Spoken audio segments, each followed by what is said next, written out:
This is Kennedy Launch Control at T-minus 60 minutes and counting. T-minus 60, 1 hour away from the Apollo 14 liftoff. All aspects of the countdown still proceeding very satisfactorily at this time, and in fact a number of events with some 10 or 15 minutes ahead of the assigned work in the countdown manuals. Because of this, the Apollo access arm, swing arm number 9, will probably come back about 10 minutes earlier than it usually would in the countdown. By coming back early, it will be moving in about 7 or 8 minutes from this point. It's moved 12 degrees from the spacecraft. That's about 6 feet, and remains in that standby position until the 5-minute mark in the count when it's fully retracted. A short while ago, astronaut Alan Shepard was told by the spacecraft test conductor Skip Chauvin that things were going very well and that we were ahead on the count. Alan at that point said, thanked him for the information and said, "How's the weather out there?" The reply came back that there is some cover, but it looks pretty fair. Actually, the clouds we have in the area at the present time have a base of about 3,000 feet and extend up to 8,000 feet, with some getting as high as 12,000 feet. This does not appear to be any constraint to a launch attempt as far as the cloud cover is concerned at this time. We've just completed some telemetry checks of the launch vehicle as the countdown continues. The astronaut crew has been advised that the swing arm, the Apollo access arm, swing arm number 9, will be coming back in about 1 minute and 40 seconds from this time. It will remain in a standby position about 6 feet from the spacecraft until we reach the 5-minute mark in the count, when it will be fully retracted. The pad leader and the closeout crew have departed from the 320-foot level and are now at the roadblock position standing by. For an update on network operations concerned with the mission, we now switch to Mission Control in Houston. The worldwide manned spaceflight network is prepared for launch at this time. Only one problem has emerged, this very minor problem. At Carnarvon, C-band coverage is red because of a computer problem. However, this gives no constraint to launch because of the unified S-band coverage in that area. Weather conditions along the ground track across the Atlantic are expected to be satisfactory, as has been reported, with one area of high winds and seas midway between Florida and Bermuda. In the area, we expect southwesterly winds of some 25 to 30 knots and seas of 8 to 12 feet. Here in Mission Control, except for a few more people than we see in simulations, it's much the same. A quiet calmness best describes the mood of the control center as the Houston Flight Control team monitors the final countdown now in progress.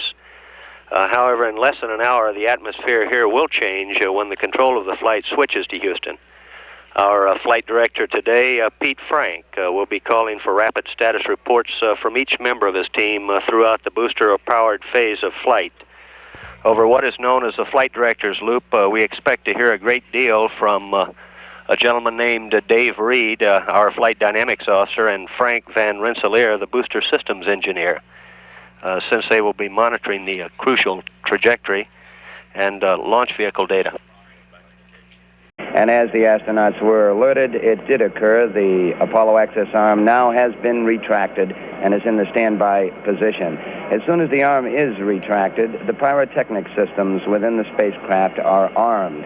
This means now that 155-pound thrust escape tower that is atop of the spacecraft can be deployed in a critical emergency, if necessary, from this point down in the countdown. Just a matter of a few minutes ago, astronaut Stuart Roosa wound up pressurizing the reaction control system of the service module on the spacecraft. These are the big 100-pound thrust engines, which are in quadrants, 4 quadrants around the side of the service module, which are used for certain types of spacecraft maneuvers on the trajectory to and from the moon. Stu Roosa read off the various pressures involved in the different quadrants, and they were recorded by the spacecraft test conductor. Coming up in a matter of a few minutes will be one of the final major checks of the Range Safety Command destruct system aboard the vehicle.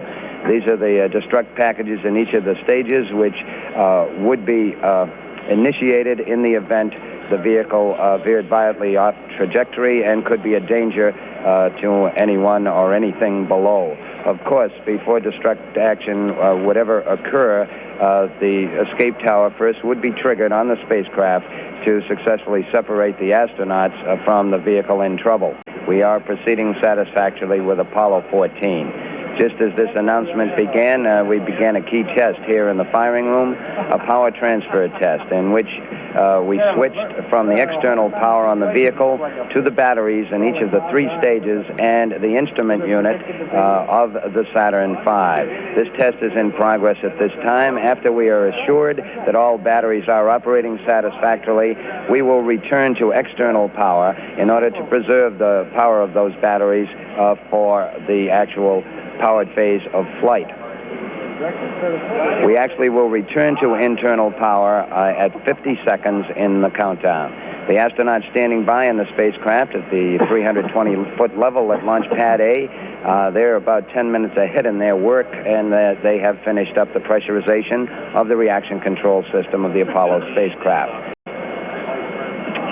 Astronauts just been advised by spacecraft test conductor Skip Chauvin that we've just passed the 35-minute mark, and a clip Roger came back in reply. The countdown is still going well. We're keeping a close look at our cloud cover, and we'll proceed to count down to the 10-minute mark, take a close look there, and if it appears that we will be clear, we will continue our countdown down through liftoff. At this point in the count, the Apollo 14 lunar module, named Antares, is now going on internal power. There are 2 batteries in the ascent stage and 4 batteries on the descent stage of the lunar module for Apollo 14. The lunar module will remain internal for some 20 minutes until the 10-minute mark in the count as we take a final look at the lunar module systems before we're ready to commit to fly. The LEM then again will be powered down at the 10-minute mark in the countdown. Still well ahead on a number of functions, the astronauts standing by in the spacecraft, all still going well. We are keeping a close look on the clouds in the KSC area, particularly here at Complex 39 at this time. These clouds are ranging from 3,000 to 8,000 feet at the present time. We'll take a close look at the 10-minute mark to determine our posture to continue the count. We're still aiming at this time toward our planned T0 and liftoff at 3:23 p.m. Eastern Standard Time. In progress here in Firing Room 2, the crew is monitoring some automatic telemetry calibrations of the Saturn V launch vehicle.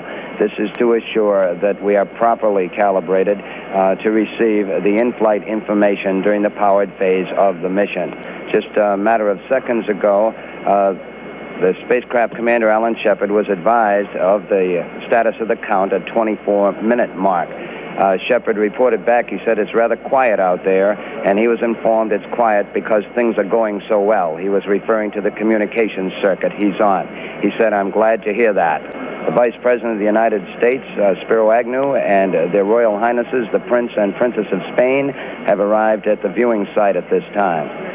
Meanwhile, here in the firing room, we're continuing to monitor the status of all those propellants, more than 1 million gallons of propellants aboard the Saturn V launch vehicle. The reports keep coming back that all is still going well. The astronauts standing by in the spacecraft at this point, we're keeping a close eye on the clouds overhead, and we'll take a hard look at our situation at the 10-minute mark in the count to determine our progress from then on down.